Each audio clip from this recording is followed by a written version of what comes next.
Hi everyone, my name's Dee Dagondon Teagues. We'll be doing an introductions, but first a disclaimer from our beloved, not overlords, but our very generous funders from the Office of Violence Against Women. This is funded by our Training and Technical Assistance Grant for Rural Teen Dating Violence. And we'll start with some introductions. Layla, do you want to go first? I would love to go first. Hello, everyone. My name is Layla Bagwell. I use she and they pronouns, and I am here for your youth perspective today. I am 20. I'm a junior in college now, but I did start the work when I was 15 years old, and so I've been doing it for about 5 years now. And with that, and kind of growing up, I guess I'm still only 20, I've learned a lot about intergenerational collaborations as I moved from a young person, and now I'm kind of also being someone who is an advocate for younger people than me, for high schoolers, middle schoolers, and I am working to interrupt gender-based violence in that sense as well. So I feel like I have a lot of unique wisdom when it comes to that. Being in the work since you're 15 definitely can cause you to have a mindset shift a bit. Besides that, I am a social work major at Boise State University in Idaho. That's where we're from, me and Dee, Idaho. And besides that, I just am really passionate about this work. I also do a lot of comprehensive sexual education, peer-based, which I love to do. And that is me, mostly. I want to talk a little bit about how I first came into the work, though. I think a lot of us as young people come into the work at a really imperative time. For me, for example, I started the work right when, like my first month at the coalition was right when Kavanaugh was undergoing his hearing. For those of you who are familiar with the allegations made against him by Christine Blasey Ford. And so that kind of drove me into passion truly when I was starting and made me want to do the work because I was 15 as she was when at the time of her assault. And so that kind of news in the world really mirrored my experiences as a 15-year-old. And I thought that was really interesting how generations had passed and still nothing was different. And so that is kind of what sparked me to enter the work. And now that I've been talking for a very long time, I'm going to pass it over to whoever wants to go. I can go. Go in age order. Dang. My name's Dee Dagondon Teagues. My pronouns are they, them, theirs. The work definitely found me. I was an immigrant to the United States when I was about 9 from the Philippines. I, like many young people from the Philippines who are immigrants, there's like a set of careers that are given to you by your parents. I really wanted to live up to that as a doctor, attorney, or an engineer. I think those are the ones. You all let me know if they're missing any. But very quickly in high school, I was like wondering about different kinds of ways to show up for my community. I really wanted to show up for my community in being able to provide medical support. Everybody loves a doctor. But I think there's other ways. I started thinking about other ways to support our community. And so a beloved friend and lifetime inspiration, Fatima Tall, they came to me and said, hey, have you thought about internships as a junior in high school? And I said, no, I'm studying for tests. I'm not doing any of that. And they mentioned that it was a paid internship. And I think at that time it was $9.50 per hour. And I said, I'll submit an application. And then the following week, I was interviewed by the Idaho Coalition against sexual and domestic violence. I was a high school intern, and then when I went to the university that Layla's now going to, Boise State University, I was offered a college internship program. And I thought I was still pre-med. After the first semester, I took a few gender and ethnic studies classes and decided that the pre-med world was not for me. The world that was calling my name was the world and being able to show up for my community and show up in ways that build generational power. And that's what started all. I left a little bit to go work in the wine industry to be bougie about wine. And then right as the pandemic started, I came back to the Idaho Coalition as the training and technical assistance person for teen dating violence. And that's how I am here today with y'all. So, as Dee so eloquently put it, I am now on the other end of the spectrum. Proud to be on the other end of the spectrum. My name is Jessica Moreno. I use she, her pronouns, and I am honored to get to do this work with the Idaho Coalition, but I'm actually based in Texas, and I've been connected to the field for many years, and since 2019 started a very big leap of faith, jumping into a consulting group of a lot of beloved colleagues who also came from the field. But very similar to Layla and Dee, my journey actually started as a young person in this work in Texas. And this was at a time in my life where, I come from a lineage of, trauma, and both generational trauma that's been passed down. But at the time in high school, I didn't really understand what was going on. I knew some things were not quite right.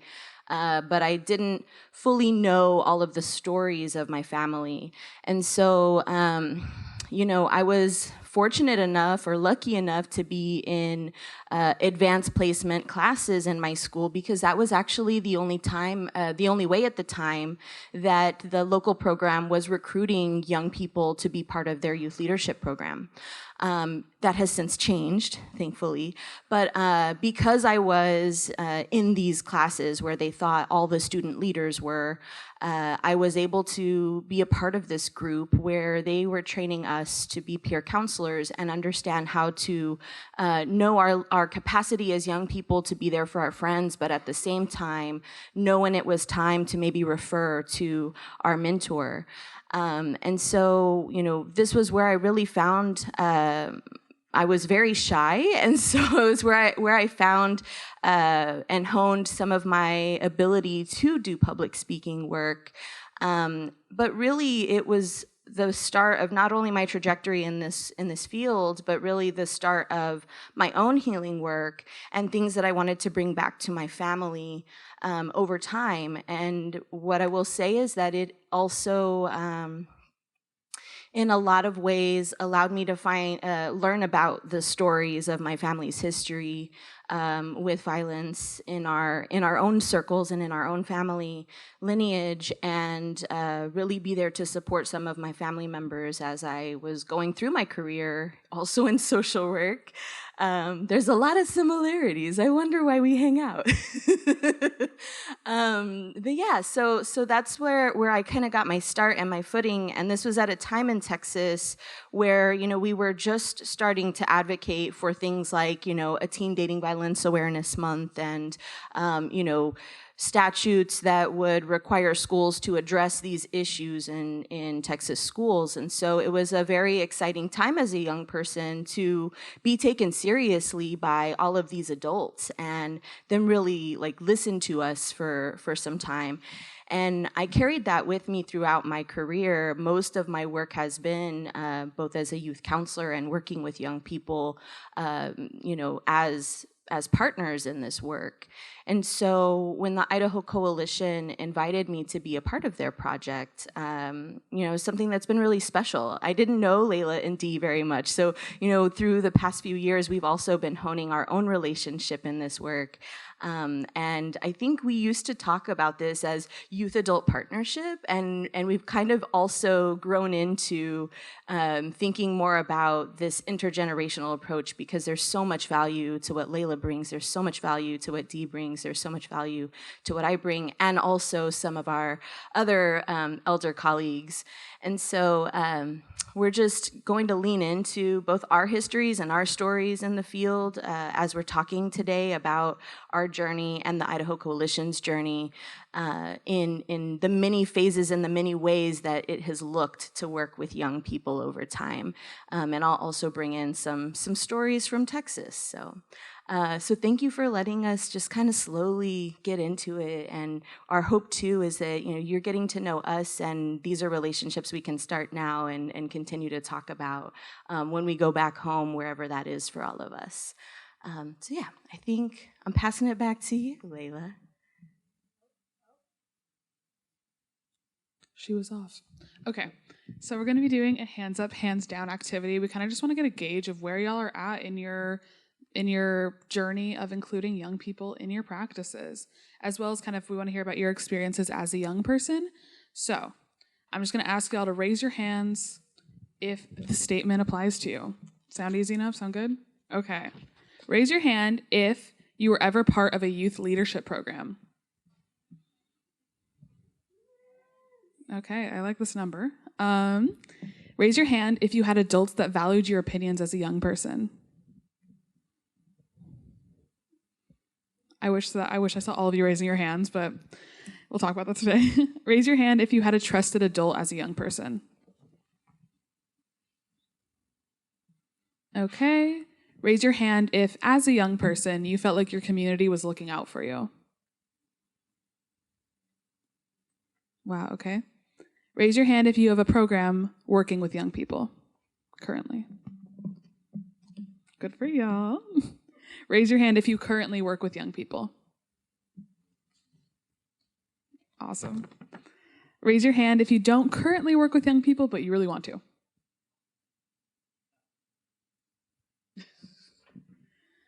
And raise your hand if you believe you are a trusted adult to a young person right now. Aw, y'all are awesome. Love that. Okay. So I'm going to pass back over to Jess now. But I wanted to ask Layla if you would mind sharing what how some of this stuff has come up as you have entered more recently this field as a profession from young person to adult. I feel like the number one thing that comes to mind is, in a way, I feel like a performer. I feel like I have to pretend I don't notice that adults are going through something because, you try and hide it, but young people are very aware, especially emotionally, they're intuitive like that. I feel like I have to perform in a sense that things don't bug me as much because my feelings are belittled and my problems are belittled because they're not adult and they don't have financial repercussions, for example. So I feel like I have to perform that everything's okay. And while I do love the messaging about young people being so awesome and so wise, sometimes I also felt, especially when I was younger in high school, like I had to be awesome and wise all the time and I couldn't just be a kid. And I couldn't make like foolish mistakes and just enjoy my life. I just felt like a performance a lot of the time. And obviously so much of being a young person was awesome. And being empowered this work is incredibly life-changing, totally. I'm so thankful for it. But I felt like the performance aspect is something young people have to do a lot in their lives, around their parents, around their teachers. They have to be someone they're not. And I think that's what these stereotypes and adultism have done for me in a way. But I also think that as I get into adulthood, I'm internalizing all of this, and all I saw adults go through as a younger person and the models that they were, positively and negatively in a certain sense, if that makes sense.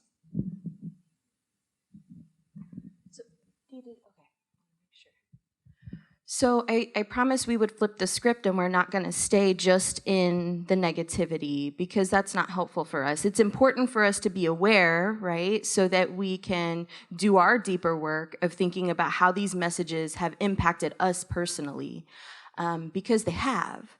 And it's important to turn over those stones and think about it a little and get some consult from folks of different ages than you. To explore it a little deeper. And Layla, you dropped adultism. You dropped the term adultism on us. And I think that's so important, right? We talk about that a lot in our project. And adultism is often one of the first forms of oppression that we are experiencing and learning and accepting in our family dynamics and in the ways that young people are moving in the world. And so it's important to investigate that and investigate how we sometimes might be continuing adultist practices or, changing it up a little bit. And so I want to flip the script and think about how do we counter these stereotypes? How do we counter these messages for Sam and for Jay? So I'm going to ask our crew again, too.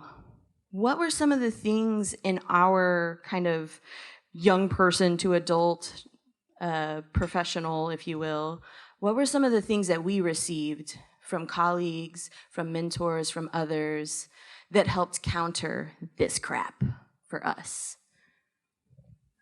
The first thing that comes to mind is someone, I forgot who was talking about I think it was over here, was talking about like answering the question, how are you honestly, and being really honest.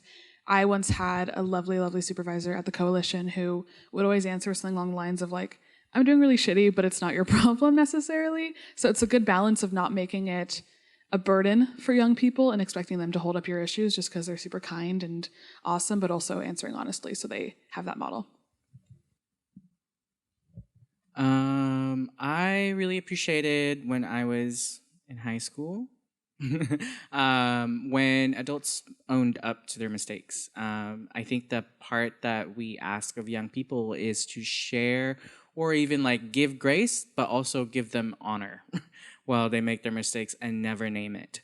But when young people make mistakes, they're definitely scolded and punished, but like imagining scolding and punishing your coworkers, like that's not quite the same kind of love that we give to the way that we should be giving for young people and each other. I had two moments. One, I remember distinctly the first time an adult, someone I saw as an adult, called me their colleague. And it, like, for me at the time, you know, pursuing social work and trying to get, you know, my footing as a professional, like, it meant so much. And then the other was being able to be, to hold my older colleague accountable, and that meaning something, and her owning, like, man, that was really adultist of me to like, and I thought about that. I thought about your feedback, Jessica. So being able to check and be checked, I think, was the other piece. So kind of similar to you, Dee. Yeah. So how are we countering messages for Jay? Just a couple of folks. How are we countering messages for our adult selves to not have it all figured out all the time?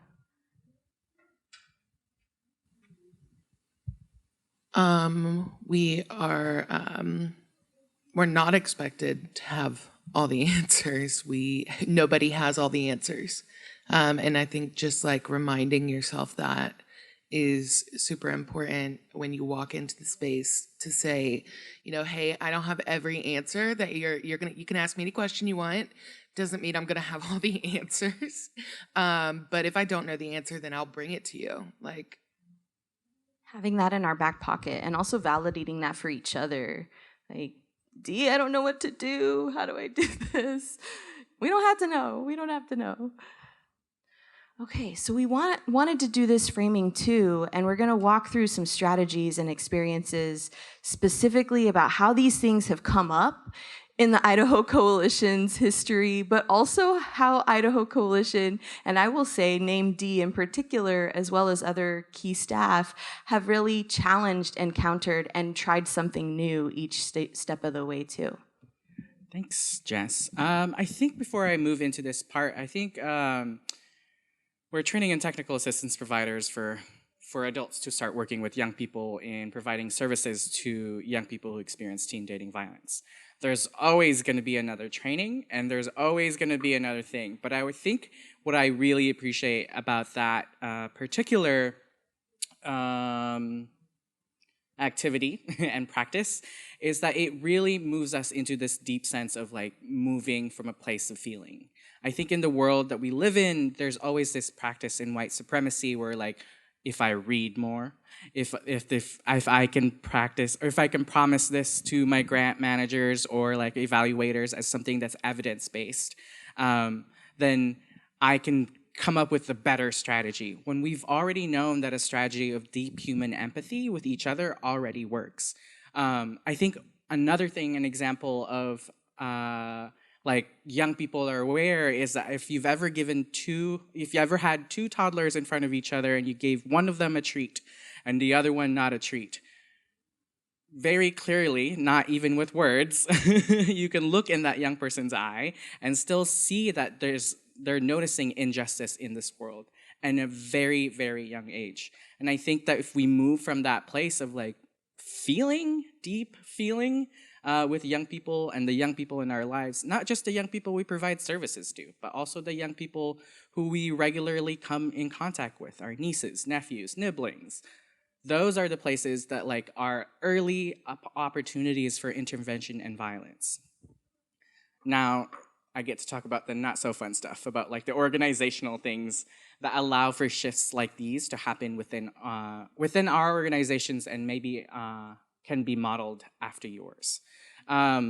What we know about the domestic violence and sexual violence movement, and it's been mentioned in the plenaries and I'm sure in other workshops, is that it's traditionally been where white women withheld power and also only excluded people from historically marginalized communities from accessing services that should be made available for everyone. And so we are grappling with that as a movement and also as an organization, particularly as the Idaho Coalition Against Sexual and Domestic Violence. Only recently we've had leadership from people from historically marginalized communities, people who are brown, who are Black and Indigenous. And that's never been a practice. And it's reflected.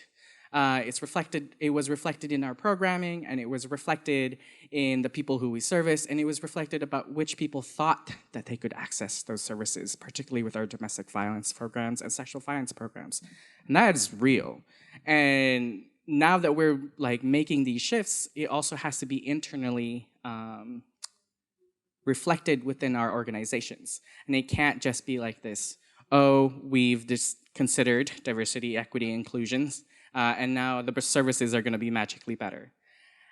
And the thing that I want to emphasize about this process, about theory of changes, is that it is a transformative process. If we're doing this right, eventually people will leave who don't fall in or people who do not resonate with the messaging about this deep radical change that we need to happen in our movement. And that's okay. And then there will be challenges, and then there will be harms and things that need to be repaired. And some of those harms are irreparable. And as a movement, like this is like the best pitch for like for us to live into transformative justice and abolition, because like these are the kind of things that we need. Do I think that the federal government should be facilitating transformative justice? No. But we can live into these abolitionist principles as we're shifting and changing our values internally. Oh, thank you. Oh, I can just press it from here. A couple of years ago, at the different NSAC, there was this shift to talk about intergenerational partnerships. About why we need to invest in intergenerational partnerships. And it comes from this deep realization about our history and our movement, and including our country, that sexual violence was at the conception of this country. It came with the enslavement of West African people. It came with the enslavement of the indigenous peoples here. And sexual violence was a specific method to subdue and change a population and assert violence over them as a means of control. We don't talk about that very enough, and it's a really uncomfortable truth. And if sit in that discomfort and then feel how much you want to change the world around you. And so we had to start from there. We had to start undoing that history and being honest with ourselves in realizing that history. What is the story of the displacement of people in your communities? What is the story between your sexual violence and domestic violence programs and their history with the native population or the reservation that they're allegedly serving? Or what is that narrative and how can we change that narrative? And the thing about a theory of change is that it allows us to step outside of our own feelings. When I just said, be in your feelings. But it's it allows us to step outside of this potentially moving people out of this movement who aren't doing the best. And I think that's a really honest conversation that we need to be having. It's if we've done our best work, how can we continue and find a different purpose for us in doing this work? And that's okay. We should be able, we're not just people who provide services for the rest of our lives. I hope I'm not doing youth work because I will no longer be a young person in a couple of years. And this intergenerational strategy was designed so that we can undo the systems that were created that made this country. As much as I believe, a couple of NSACs ago, it was ending gender-based violence in one generation. lofty. And I too would like to be delusional and believe that by the end of my lifetime there's no sexual violence. But like we can't undo that history and legacy of gender-based violence within just one generation. And even if we were able to end it within this generation, we wouldn't know what to do with ourselves. Like there's still the harms that happened previously to where like people are still experiencing that violence. And similarly today, people are experiencing the violence that happened generations ago.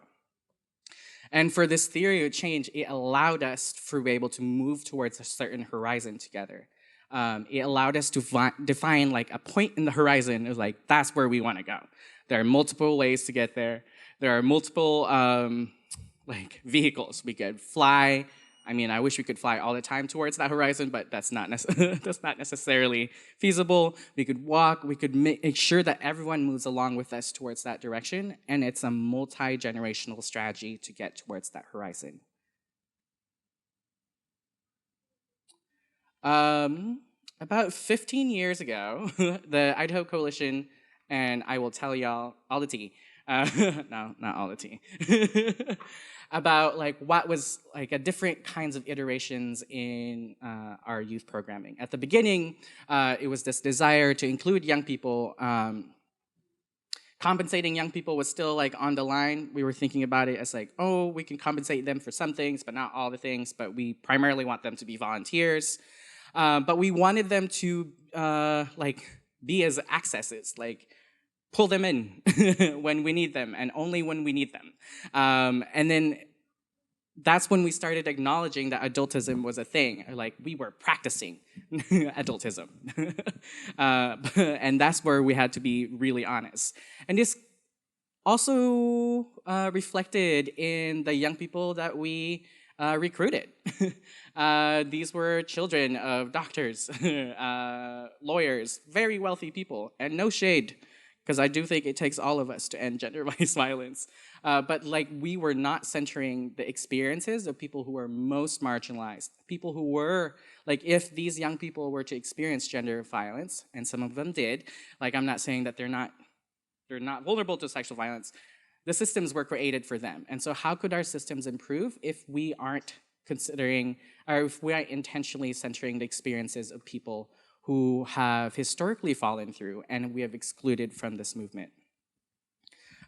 We've mentioned this, and y'all are very good at naming the things about transactional relationships with young people, lack of appropriate compensation. And then this is where we, like at the beginning, was just about right before I started, they didn't need money. These were like, they got allowances from their parents. They got all of these other things that afforded them a very good lifestyle. But when we started centering young people from historically marginalized communities, some of them were parents, and some of them were contributing to their family's income. And so like we couldn't feasibly, authentically, or even like feel good about that interaction when they were providing us a strategy to end gender-based violence within our communities. Is this you or is this me? Oh, okay. So this is where I come in. It started looking very different. It started looking very brown, very black. And this is when the party started. So young people were like designing the campaigns. Young people were invited to do these things, but like ultimately it was still initiated by adults. Like there weren't a lot of things that were like sustained in periods of the time. It was like many little projects that we gave to young people. When young people from different identities, we started noticing that we were valuing young people like myself who had very specific skill sets, and that skill sets that fit well in white supremacist values, like being able to speak well and write. Like, yes, we should be engaging those young people, but also we need to be engaging young people who don't process or be able to parrot things that I have learned to y'all, but also like being able to compensate them properly for their time during that time. I think this is also the time where like $15 was a livable wage, allegedly. But like we started moving towards that number, but now we're past that.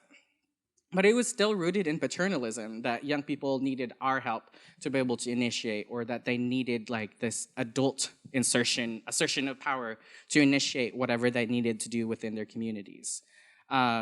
This is where we did everything. Like anything that we were offered, we did it. And that didn't necessarily gave or like provide opportunities for us to be more meaningfully engaged with young people. We were like, let's do that, but never offering young people time to be able to give us feedback about why we were doing any of these things, or even if they wanted to do those things. But we were paying them, and so we didn't feel bad about it. And so, but like, that's not good either. Like in terms of like human interactions, that wasn't good. And then transparency, we started moving in towards like, well, the reason and so we started correcting ourselves and then saying, well, this is why we're doing this, is because it's grant required. And then also, what our promise was that we're like giving them opportunities to learn about the systems that they need to in their future. But honestly, we weren't even challenging the grant funders about like, well, you wanted this, but the young people that we're working in don't want this. Like, so can we have any opportunities in changing? Because we were very deathly afraid about challenging the people who were in control of our funding. And so like we're still somewhere in the middle, but we're also like trying to move towards a different way. And I think Layla will share a little bit more about what that different way can look like for them. Yeah. Okay. So let's talk about now. So I was kind of there for the end of the middle, and then, sorry, thank you so much.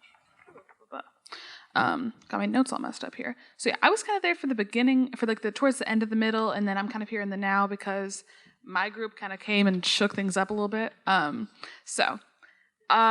What's really important here is we start recruiting youth who are actually passionate about the work. So what we would do is we'd go into community, we'd go to events in the community that are relevant to gender-based violence, and we'd find people that are already passionate about it and are not getting paid for it, and we'd bring them in instead of a necessarily like normal application process where people are just applying to lots of jobs and they might not even be passionate about this. This also gives us the opportunity to involve youth who may not have access to things like a computer to apply for a job, or just the ability to find out about things like this, like about our positions. Involving young people in every part of the process is so important to me. A lot of times we might use youth as like a feedback loop in what I call it, where adults will create an entire thing, like say a campaign. They'll do the entire process by themselves, and at the end they're like, is this good? And obviously, like, since it's already done, young people are gonna be like, no, this is awful, scratch the whole thing. So I think that's really important, is involving young people in every part of the process. So from the beginning to the end, what ideas do you have? Does this look good, or should we go back? And that makes it easier for young people to be really involved. Adequately compensating youth for the unique wisdom. I think this is so important. I think the reason a lot of adults might not think they need to compensate youth is because youth might not need the money as much. And also, it's really important to acknowledge that young people have a wisdom that no one on your adult team can have just inherently by being a young person. And I think it's really important to compensate that for them. Centering marginalized communities, like Dee said, around that time it got a lot more black and brown, and it was wonderful. And as far as what we're doing now that we're still working on, I don't want this to come across as like we have mastered it, we are literally perfect. We have some overworked nonprofit culture. I'm sure a lot of y'all in here can resonate with that. Young people do not like that. We do not, especially Gen Z. We are not fans. Youth can get lost in work culture, jargon, funding parameters. Like it is, y'all are balancing so much as adults in nonprofit culture and in the corporate world. And it can be really hard to make sure youth stay out of that, or that youth don't get lost in that. Involve youth, tell them what's going on, but make sure they don't get lost. And also COVID disconnection is something I wanted to talk about. Like after COVID, we lost so much connection with youth, and now those youth are graduated and we're trying to like reconnect with the community, but people don't really know about us as well. And that's something that's been really hard, and we're still navigating that. So I don't have an answer for that quite yet. But now I'm gonna tell you, we talked about all of this. We talked about why adultism is harmful. We talked about how it's showing up in our communities. And now I'm going to tell you, I'm going to give you a step-by-step on how to include young people intentionally. Number one, I will scream this from the rooftops. I could write a TED Talk about this. Compensate your young people, and compensate them as generously as you can. I know that there is a lot of restrictions when it comes to compensating young people, but this is incredibly important. Young people also have bills to pay sometimes. Young people support their families financially, as well as young people will be taught, if you are not able to compensate them, that their worth is not valued and that their work is not valued and their opinions aren't valued. And also, don't fail to compensate youth you would compensate adults for. Like, I think a good practice is thinking, like, would I, if I had like someone my age and I asked them to come onto this project, would I pay them? And would they say hell no if I asked them if I couldn't pay them? Do the same for young people. It's very similar. Like I talked about youth input at every step. Youth are not a feedback loop, and it will also give you the best results. And we talked about transactional relationships with young people. Including them at every step of the process and every project you're doing will ensure that that transactional relationship is not happening. Educate yourself on youth convos. If you are an older person working with young people, it is important to educate yourself on the conversations they're already having, because not only will this give you the best results in your prevention of gender-based violence, but it will also make them feel like you're listening to them and hearing them. So ask young people, like, when we're talking about teen dating violence, for an example, what are you already talking about? Meet them there and don't try to input what you think young people are talking about, because they know best, obviously.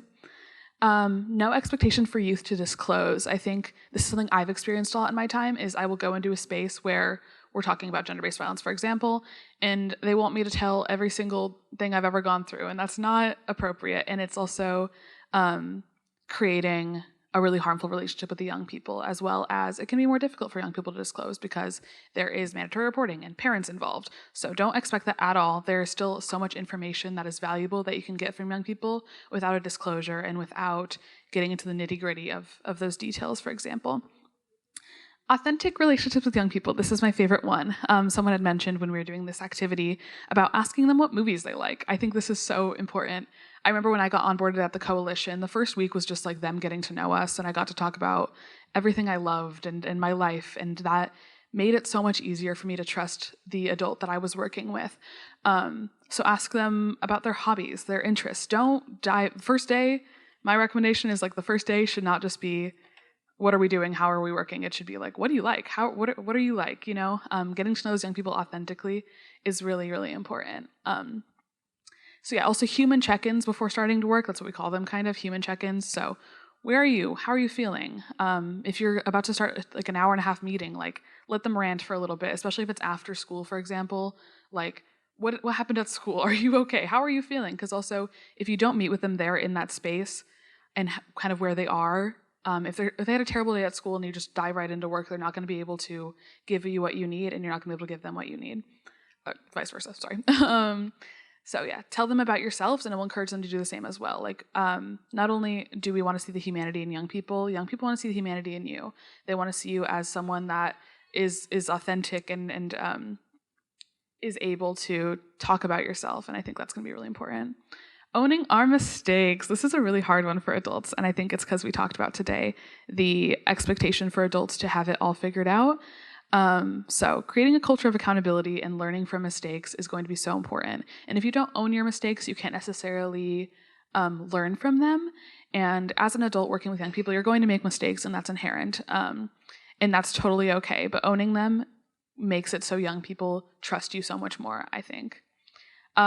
Flexibility is really important. Young people like to feel involved, and they like to know what's going on, and maybe young people will kind of be on you about an agenda, but also being aware that, like, for example, like I just talked about, if you had planned like something long after school one day and they had a terrible day, you might be flexible in what you're doing and what you're expected to do. And you might have to stop for a minute and like take an hour to like make this young person feel better. So just being really flexible in that way is going to be really important.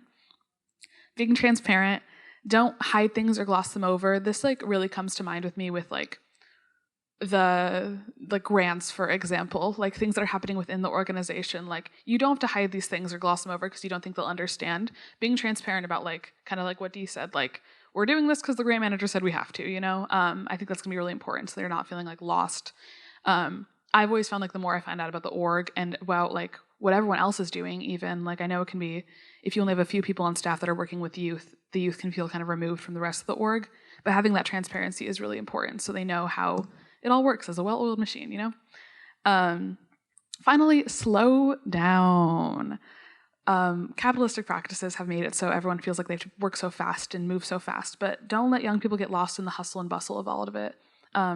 young people have not necessarily adapted to this work culture quite yet, which is beautiful, and that's something you can learn from. And that's just probably one of the best parts about working with young people, is they just don't, they're not quite there yet. And so making sure that you're slowing down and letting young people in, and they'll also be able to tell when you're frantic and stressed, and it will transfer onto them. Young people are far more intuitive than you maybe think they are. They can tell when something's going on with you, as well as you try to hide it. So again, that brings us back to being transparent as well. Do we have a time check? Oh, wow. I soared right through that. Okay. Okay. So yeah, actually, okay. I'll take it. Okay. I can slow us down too in this moment. I wanted to think about like things that Yes. especially I've learned so much from y'all's relationship in particular, because I was like, I joined the crew after the fact. But you were talking about authentic relationships and getting to know you stuff. Like this is vivid in my mind. The first time we met, Layla, the thing that I learned about you immediately was about Harry Styles. And ever since then, every time I saw Harry Styles, I was like, Layla, in my head. But I don't know if there are any other stories that come to mind from both your relationships with coalition staff, or even with each other that we could maybe bring into the room too. For sure. So yeah. Layla and I work really well together because Layla's mom is my bestie. And I'm not saying that we should all be besties with the young people's moms in their lives, but like we see each other on like this deeper human level about like, oh, I saw Layla when Layla was placed on the counter where we were doing mailings as a teeny baby. I also was a teeny baby, but I was like, have seen like the humanity of Layla. And I am not saying that. And I think it should be a practice for us to be able to see like that young person, not as their younger selves, but also like the full humanity of that young person. I remember when Layla was into like really effeminate music artists, and I was like, oh, cool, that's a thing. But also like seeing them as outside of that, and then like seeing their identity develop, like those are the things that like allow us to be deeper in commitment and deeper in relationship to young people. I'm gonna cry if I talk about this too long, but Dee is like genuinely like, oh god, okay, sorry. I'm a Pisces, y'all. I'm sorry. Okay, I cry at everything.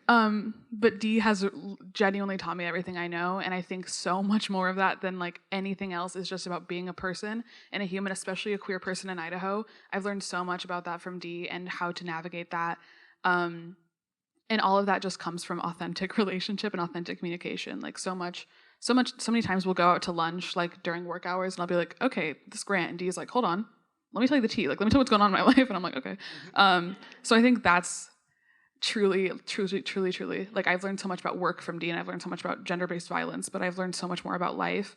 And when you learn about that from someone, you're so much better able to work with them. But don't get on your soapbox. Don't give unsolicited advice. That's one thing young people do not like. I'm sorry. I got it. I'm thinking about two things. First of all, thank you for trusting me and leaning into that, because like I said, I've learned so much from your relationship too, and I'm glad that folks get to experience a little bit of that with you. And I'm remembering an undoing I had to do, which actually I don't know that I ever told you about this, Dee. But you know, as a hustler, a consultant, right, I'm having to make sure that I can pay for my livelihood through work that means a lot to me. But when we first met, like, right, Kelly brought me in. We had never met each other. And so, of course, Jessica's wearing her armor, her professionalism armor. And I'm going in. I'm like, I know these grant things. I know how to navigate it. I know how to, figure out how we can do the work we want to do. But, also making sure we don't lose our funding. And so I came in with all this armor, and just being in space with Dee, like, how can you you not just let some of that armor fall?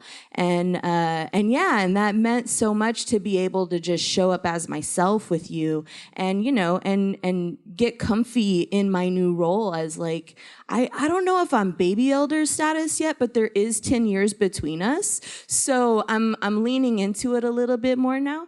But yeah, I don't know that I ever told you that's something just you being you did for me. And then I'm appreciative of times like when we traveled to Wyoming, or when we, even coming here, like different interactions we've had where you have helped me slow down, because, right, like being in that hustle and bustle of like our requirements and all the things we have to do, like slowing us down to say like, okay, what's the difference between OVW funding and RPE funding? Like what the heck, like everybody at this conference keeps saying RPE, what the hell is that? So, I mean, like us being able to be like, oh yeah, duh, Jessica D, like we should know this, slow it down. So there's been ways, but even through distance that we've been able to cultivate that relationship a little bit. And I think it's because the coalition is trying to do its own work of embodying what we hope to see for ourselves and our communities long term. So I had to share that and brag about both of you too, for the undoing and unlearning that you help challenge in me too. So yeah. And now you're aware of the magic of Harry Styles too, so you're welcome for that. That too. My favorite. Okay. I want to pause real quick. I have something this is so largely inspired by Nish over here, who gave a beautiful presentation yesterday on Black trans aliveness. I think this is a good opportunity for us to pause, and I want y'all to kind of mentally set a goal for how you're going to more intentionally work with young people. It can be any of these things. It can be something that comes up for you during this presentation. I really want y'all to have like a nice, tangible, a SMART goal, as Nish said, a really nice, tangible, and doable goal that you can take back to wherever home is for you and work with young people.